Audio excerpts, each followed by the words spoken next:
Today for months in, years in, until he released these girls and put them back where they belong. My daughter was off in college at the time, and I haven't seen her since. I want to thank y'all for coming out, and I'm going to let someone else speak. I'm going to let my wife speak, and then I'm also going to let Shantae speak if she wants to. Can you tell us your name first? My name is Timothy Savage. Tim, before you leave the microphone, though, can we ask you, it's a pretty serious charge to say that your daughter's being held against her will. How old is she, and what evidence do you have she's being held against her will? My daughter is, right now, she's 21 at this time. I'm going to ask some questions after this. So if you can hold your questions, I'm going to ask a couple questions for people. So allow my family and friends to speak and guests to speak so we can have that honor to share and put this out here, okay? Thank you. This is my wife, Jonjelyn Savage. Spell your name, please. I'm Jonjelyn. It's spelled Jonjelyn. The house that we're standing in front of today is the first time I've been at this location. But through the sources of Cheryl Mack, which was his assistant that gave me information about the guest house. Also, I have pictures of where the house was, inside this house where he resided, where he had rooms set up for like a hotel for the girls to stay in. And he also had a black room where they do different acts, sexual acts in, and then he had the separate rooms, 3 separate rooms, total 4 rooms in his house, which they have it all identical like set up. My daughter's severely brainwashed. She's brainwashed to the point where she says anything that he asks her to say.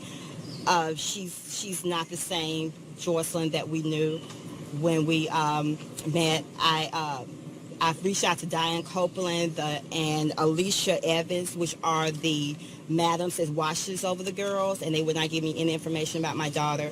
So we just want him to release her and let her go on with her life, because he's affected too many young girls over the years. And I just wanted her home and to try to get her rehabilitated to the Jocelyn that we know and miss. Thank you. Thank you. Please give us your name, please. My name is Asante McGee, Asante. I had an encounter with R. Kelly, and I lived with him at another location that's not far from here. I've participated and witnessed a lot of acts that I did not agree with, and the way he manipulates each and every woman that comes around. I'm blessed to have a strong will mind, and the things that I've witnessed. I have a 17-year-old daughter myself, and I always thought this to be my daughter. I've been reading the blogs. Everybody's saying that, oh, we're lying. R. Kelly's not this monster. He's not that person.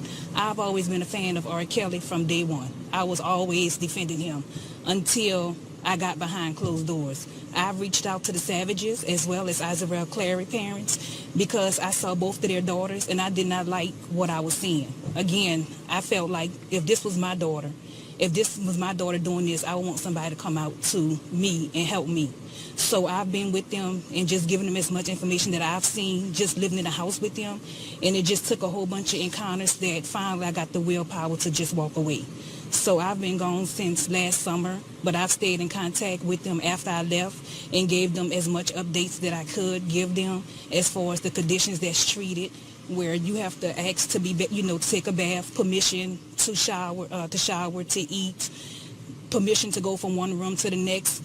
He really manipulates your mind because of who he is and his fame. So if it wasn't because of his fame and you're happy because you're with R. Kelly, he wouldn't get away with doing the things they want. So as far as these girls, I feel like they've been in so long that they will need help because of the things that he puts in your head and make you believe everybody's against you. Was it this house here? No, I've never. This is my first time being at this house. I was always at the main location. And I really don't know the address offhand, but it's another location that's not far from this home. How long did you know R. Kelly? 3 years. 3 years? Yes. How'd you meet him? We're going to step in for a minute. Yes. I want to answer the majority of the questions. Some of these questions will be answered at a later date. We will give another interview. I will answer a couple questions if you have questions. So I want to take your question first. What question do you have, and what would you like for me to answer? You already answered how old your daughter is. She's 21, so she is of age. Again, the charge you make is that she's being held against her will. What evidence of that do you have, other than perhaps some of the conversations you've had where she sounded a little off? Well, if you have cultured and looked at where it's Stockholm Syndrome, that's what my daughter has right now. And so those are the things that's going to come to play, and we're going to share all these things at a later date. Can I have another question? You're making some pretty serious accusations, though, and it doesn't appear that you have strong evidence to back them up. What evidence do you have? That evidence is going to appear within the next 2 to 3 days. It will appear on another time set. So you're This making is an just accusation now. this is just to actually come out and introduce the people who are making these accusations. We're going to actually bring that to the forefront within the next 2 to 5 days. I promise you that. Are you filing a suit? Another conversation. No, give me one more. One more. Are you working with authorities? Yes, I am working with authorities. What agency? We're working with the FBI, and we're also working with the sheriff here in John Street Police Department. And that's it, guys. We'll talk to you guys later. Hold up. My daughter want to say something. I Give just me one want to second. say, What's your name? I'm sorry. my name's Jalen. I go by J-A-I. I just want to say, Joycelyn, I love you so much. What R. Kelly has done to you, nobody, I don't mean nobody, needs to go through what you've been through and what them other girls been through. I love my sister so much, and I just want to see her how she used to be. When Joycelyn left to go to college, everything changed after that. Everything. And it's all because of this monster, R. Kelly. He needs to get what he deserves, for real. Like, everybody knows that he is a pedophile, a rapist, everything. That's it, guys. Thank you. Thank you.